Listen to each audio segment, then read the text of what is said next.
Hello chess friends and welcome to your Out of Chess channel and welcome to an absolutely stunning gameplay by the latest version of Stockfish, the powerful Stockfish 16. Today we'll see the fish battling it out against another top engine Koivisto in an amazing Italian opening, the Giuoco Pianissimo, in which you witness really a beautiful sharp tactical line in which Stockfish will sacrifice its piece in move 10 just in order to make really a dangerous pin to create really madness all over the board. And I think the pin and also the piece sacrifice that you see today is a thematic idea. It's a very progressive idea in the Italian opening. So if you're maybe a fan of the Italian opening, pay good attention how the fish is playing this really classical opening in a beautiful sharp tactical way. So let's start with the game with the white pieces. The fish open with move e4. We have e5 by Koivisto, knight to f3, knight to c6, bishop to c4. The Italian opening, knight to f6, the two knights defense. d3, we have now the normal variation, and now after move bishop to c5, the game is now the so-called Giuoco Pianissimo. So we have c3 preparing, of course, the breakthrough with the move d4. We have a5 preventing also here in some lines the move b4 by white. In the game kingside castling d6, and now comes this pinning idea with the move bishop to g5. And usually I would not recommend you to do something like this that you see now. Usually, I would not recommend you to go in these lines, h6, bishop to h4, and then g5. But this idea, from Black's perspective, is, I think, a normal idea in the Giuoco Pianissimo. When you simply kick away the bishop retreats, and in some lines, you can also make further progress with h5, g4, simply even further kick away the bishop, also then of course with the support of the bishop create really madness here on the king side.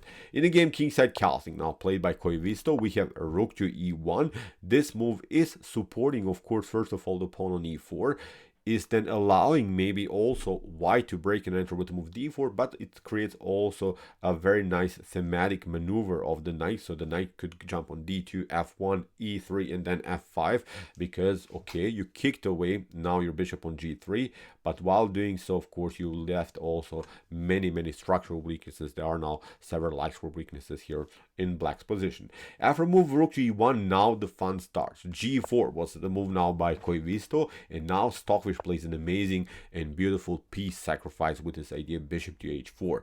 This is really the way to go. I would recommend you to go into this line because it's so beautiful. I think you'll have here a beautiful attacking flow. After move of bishop to h4, of course, Koivisto accepts now the challenge. G takes f3, queen to f3, and now you see there is this pin against the knight. The knight is a little bit paralyzed. Black is forced now to include the king into defense with the move king to g7. Okay, let's stop and evaluate the position a little bit. Okay. Black's queen is of course stuck to the defense of the knight on f6, and white is searching for maneuvers how to maybe attack further here the d5 square. That could be of course useful in our further progress against the knight on f6. We can also try maybe something like knight to g3, knight to h5 is also an idea. So we are searching now for the knight maneuver in order to keep simply the pressure around the square f6.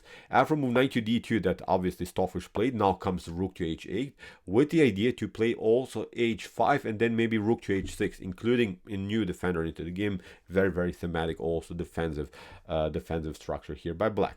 h3 was played by Stockfish. We have bishop to b6, and after key to h1, now already mistake here by Koivisto. Koivisto makes immediately the huge blunder with the move bishop to d7.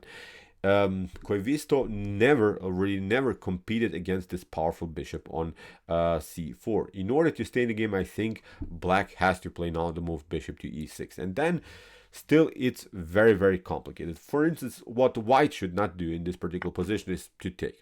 After bishop to e6, f takes e6 can happen, and now Black can include the rook into the defense, and that this is not working anymore. I think for white, you're not having new attackers in the game. I'm not seeing good ways how you're going to really include your knight into the attack. When you get the knight on e3, for instance, we simply take it out. You can maybe try different maneuvers, but then it can be stopped with the move h5. So rook to f8 is going to happen for sure. We get the king out of this mess, and Black will defend the position for sure. So after move, let's go back. After move bishop to e6 that Black should have played here, white should simply continue then with rook from a to d1, keeping the pressure here on the d file, and now again many things can go wrong. For instance, what again black should not do is to play the move bishop to c4. If that happens, then knight to c4 comes in a beautiful way into the game, and now look at this.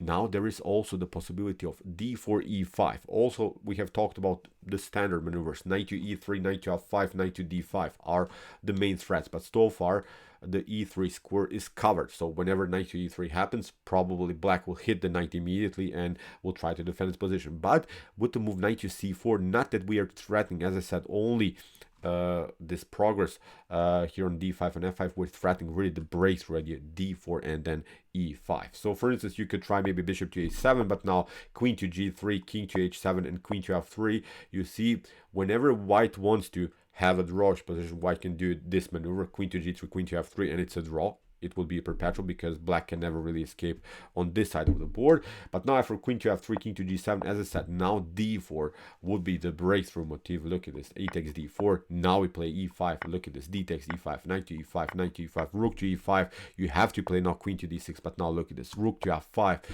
Puts more pressure. You're trying to escape, but now rook to f7. Look at this, bishop, rook to e7 or bishop to e7 is working. We get here the queen on f7. So it's, I think, a devastating here attack by white. So instead of this move bishop to c4, obviously you cannot take it. You should maybe make further progress with the move a4 now. But then again, it gets very complicated. Now again, white can play now this aggressive method d4. After e takes d4, now we can play queen to g3, and the problem is now this idea king to h7 is not working. Now it's not a perpetual anymore because we can hit the knight on e5. We play d takes e5, but now with bishop to d3, this long diagonal gets liberated. Black is destroyed here for sure. You have to escape here to f8, but now again bishop to e6. Look at this, f takes e6. We play knight to c4. Again, we're trying to get this e5 breakthrough, and black can maybe defend its position with move e5, but still it's very risky. Look, this is really brutal chess, but that's our analysis after this potential line with the move bishop to e6 that Koivisto really missed. But this gets really brutal. After move e5, then of course knight takes b6. Look at this, c takes b6. Now we play here something like c takes d4. If you pick it up with the knight, then f4 is going to happen. We're trying to undermine the pressure here. We're trying to deflect the pawn from the defense of the knight, so it's still a messed up game here for black. You could of course try here rook to g8, kicking away the queen from the attack now, but now look at this, queen to a3 is a potential maneuver. We're hitting the pawn on d6, and now we're still keeping the pin here on dark horse. You could of course try knight to d4, but then again look at this, rook takes d4, e takes d4, e5. Really a breakthrough. But this is actually the suggested line. Black could hang on to this position. Black will eventually lose the knight and is continuing the game with the up the exchange. It's still a complicated game, but here I wanted to stop because there are simply too many sidelines that we can explore now. This is just one method that I've shown you here, in my opinion, really a brutal position to play the game like this. But obviously, as I said, the main goal here for black is to play the move bishop to e6, get rid of the new, trade off more pieces, which is I think a normal idea when you don't want to have complicated things. So this move, the Koivisto engine played now the move bishop to d7 and never competed. And from this point on, I think Stockfish is taking over. This game becomes now a one-way ticket in white's favor. So Stockfish continues with this normal plan, d4. We have seen this idea. Rook to c8. If you play here e takes d4, then e5 is going to happen. For instance, knight to e5. We hit the knight on e5, d takes e5, and now knight to e4. That's the move that we wanted to play. Further pressure against the knight on f6. That was our theme from the beginning when we sacrificed the piece, when we pinned down the knight with the bishop on h4. So this is not working. You could also try queen to e7 in this position, trying maybe to keep the position compact here. But then look at this. Again, knight to f1 with the preparation, knight to g3, knight to f5. Very dangerous. You could try e takes d4. Now we simply maneuver knight to g3. You have to play now h5 in order to prevent knight to h5 by white. But now look at this, knight to f5, bishop to f5, e takes f5. The e file gets liberated. Very dangerous ideas here. Really brutal attacking chess it would have been for sure. Look at this. You try knight to e5. We play queen to g3. You have to step back. Now we play f4.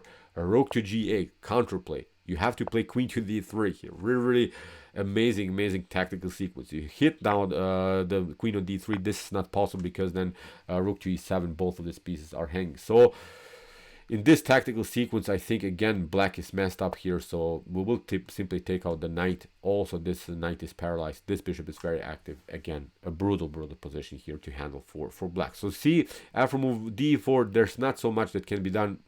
Black missed his chances by playing the move bishop to d7, made a huge blunder. As I said, Stockfish is now much better. After rook to c8, Stockfish includes now the rook on the d file. a4, we have bishop to b5, liberating now the square again for the knight. We have seen that the knight, when it comes to c4, creates further madness, attacks simply further the e5 square. We have queen to e7. Now comes this idea, knight to c4, rook to g8, and now finally grabbing also this pawn.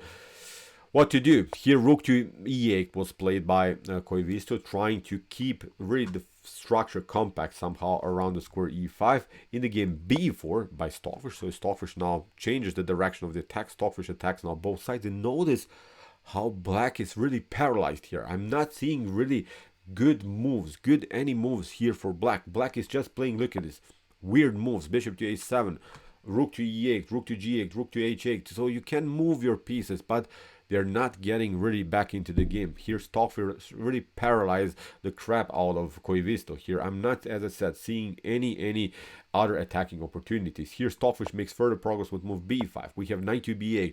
Black is simply getting pushed away on its side of the board. Now the knight is even on the starting square. Really wild stuff. So here rook to d3. Stockfish plays a beautiful rook, it activates the pieces further. We have bishop to b6. Now we have this maneuver that we have talked about, knight to e3. We're trying knight to f5 or knight to d5. We have e takes d4, c takes d4. You cannot take off, of course, the pawn with the queen because you get queen takes f6. So that's why c6 was played by Koivisto.